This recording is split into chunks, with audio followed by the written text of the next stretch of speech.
warisan budaya Indonesia. Ada keris dan wayang, ada batik dan tarian, kapal pinisi, angklung dan pencak silat. Semua adalah kekayaan negeri kita Indonesia. Kita jaga, kita lestarikan.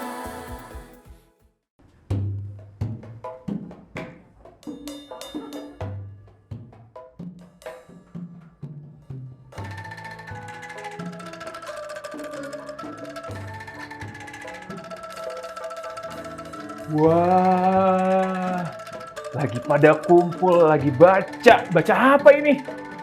Iya nih kak, aku lagi baca buku tentang transportasi. Iya kak, ternyata banyak banget loh jenis transportasi di seluruh dunia ini. Dan nama-namanya pun juga beragam. Ah, betul. Memang di seluruh dunia itu ada banyak sekali jenisnya dan beragam. Tapi ngomong-ngomong, kalian tahu nggak? Indonesia ini kan ada banyak pulau, ada banyak laut dan selatnya. Nah, dengan keadaan seperti itu, Indonesia ini disebut dengan apa? Ada yang tahu nggak? Negara maritim. Wah, benar. Tapi ya, meskipun di luar Indonesia itu ada banyak alat transportasi yang beragam dan namanya juga banyak, di Indonesia juga ada loh. Kalian ada yang tahu nggak? Belum tahu sih kak. Kalau dari satu pulau ke pulau yang lain itu alat transportasinya biasanya apa? Ada yang tahu nggak? Kapal laut. Apa ferry kak? Tuh. Iya. Benar. Nah, tapi ya, ini aku punya cerita nih. Ada satu kapal yang itu dari Indonesia dan sudah diakui oleh dunia. Jadi sudah mendapatkan predikat warisan budaya tak benda dari UNESCO. Nah, kalian tahu nggak namanya apa? Belum tahu tuh kak. Belum tahu? Ada, aku kasih tahu ya. Dan itu ada di sini. Ini dia. Ini namanya adalah kapal pinisi. Dan ini yang sudah mendapatkan warisan budaya tak benda dari UNESCO. Dan ini ada ceritanya, aku punya dongengnya. Ceritain dong kak, kita Dengar nih. penasaran. Nah, jadi ceritanya gini. Pada zaman dahulu, di Sulawesi Selatan, itu ada seorang putra mahkota dari kerajaan Luwu. Namanya adalah Sauri Gading. Nah, suatu ketika pada zaman lampau itu, Sauri Gading ini hendak meminang seorang putri yang cantik sekali dari Tiongkok. Karena jauh, jadi dia harus berlayar mengarungi samudera, membelah lautan untuk meminang sang putri itu. Nah, kemudian dia membuat satu armada berisi 7 kapal. 7 kapal besar-besar dengan 2 tiang utama dan 7 layar yang membentang. Dan kalian tahu, konon pembuatan armada kapal itu dilakukan di dasar laut.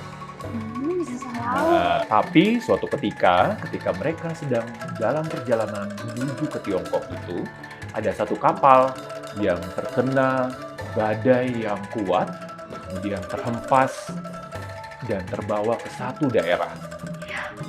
Satu daerah di Sulawesi Selatan. Kapal itu terbuat dari kayu yang luar biasa besar dan kuat. Dan ketika dia terhempas, dia terpecah menjadi 3 bagian dan terdampar di 3 daerah. Di daerah Bulukumba namanya. Semenjak saat itu, di ketiga daerah itu selalu dikenal memiliki orang-orang pelaut yang pemberani, yang memiliki kemampuan paling luar biasa untuk membuat bagian-bagian dari kapal itu. Dan kapal itu disebut dengan nama kapal pinisi. Wah, Itu ceritanya. keren banget kak. Iya dong. Nah, ini nih kapalnya seperti ini. Ada 2 tiang layar utama dan ada 7 layar yang dikembangkan untuk mengarungi samudra. Nah, menurut kalian apa sih yang bisa kita lakukan kalau misalnya kita sudah tahu nih, wah ternyata dari Indonesia nih ada warisan yang diakui oleh dunia. Pasti bangga banget. Bangga ya? Itu juga harus terjaga, Kak. Wah, betul-betul. Kira-kira dijaganya gimana ya? Memperkenalkan kapal pinisi ke banyak orang pastinya. Betul. Benar sekali. Jadi, sebagai anak muda, kita ketika sudah tahu nih, ada di daftar warisan budaya tak benda, kapal pinisi yang diakui oleh UNESCO, maka kita harus banyak juga menceritakannya supaya tetap lestari. Bahkan kapal ini masih dibuat loh sampai sekarang. Wah, aku jadi pengen naik. Penasaran banget deh. Boleh nanti kapan-kapan kalau sudah ada kesempatan, kita bisa mengunjungi tempatnya dan berlayar dengan pinisi. Nah, itu tadi alat transportasi kita tuh. Nah, kalian baca apa lagi?